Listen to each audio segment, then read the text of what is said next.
ছিল, কিন্তু আপনারা দেখেছেন যে তিনি সংসদের অধিবেশনে নিয়মিত উপস্থিত থাকতে পারেন নাই। আমরা আল্লাহর কাছে দোয়া করি, আল্লাহ তুমি আমাদের নেতাকে তাড়াতাড়ি সুস্থ করে দাও। আমার প্রিয় ভাইয়েরা, আমাদের রাজনীতি এটা ইবাদত। আমরা যারা জামাত ইসলামী করি, আমাদের রাজনীতিটা অন্য মানুষের রাজনীতির মতো নয়।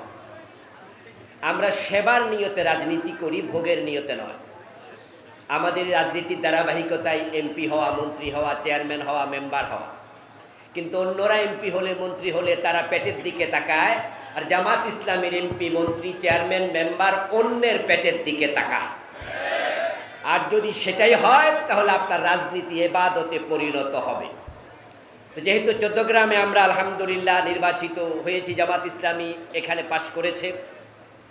সুসময়ে অনেকে বন্ধু ভোটে হয়, অসময়ে হায় হায় কেউ কারো নয়। দুধের মাছি নামে একটি কথা আছে।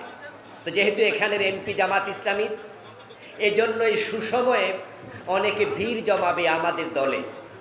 কিন্তু এটাকে কেন্দ্র করে কেউ যেন নিজের পেটের সুবিধা জুলুম করে, দুর্নীতি করে আদায় করতে না পারে, জামাত ইসলামীর প্রতিটি সমর্থক কর্মীকে বিষয়ে সচেতন থাকতে হবে। আব্দুল্লাহ মোহাম্মদ তাহের ভাই অসুস্থ, এটা একটি বিষয়। আরেকটি বিষয় হচ্ছে তিনি চৌদ্দগ্রামের নেতা নন, তিনি আন্তর্জাতিক ইসলামী ব্যক্তিত্ব এবং তিনি বাংলাদেশের ইসলামী আন্দোলনের দ্বিতীয় সারির নেতা। জামাত ইসলামীতে তিনি নায়েবে আমির। তাকে সারা দেশ নিয়ে ভাবতে হবে, এটাই স্বাভাবিক এবং এই ভাবনার সুযোগ আমাদের করে দেয়া উচিত। এই জন্য তাহের ভাই যদি একটু কমও আসেন, ওনার অনুপস্থিতিতে জামাত ইসলামীর প্রত্যেকটা ভোটার নিজেকে আব্দুল্লাহ মোহাম্মদ তাহের ভাই মনে করে এদেশের মানুষের সেবা দিয়ে যেতে হবে। এর আগে 5 বছর তাহের ভাই এমপি ছিলেন। তাহের ভাইয়ের নামে আলহামদুলিল্লাহ দুর্নীতির সামান্য অভিযোগ কেউ করতে পারেনি।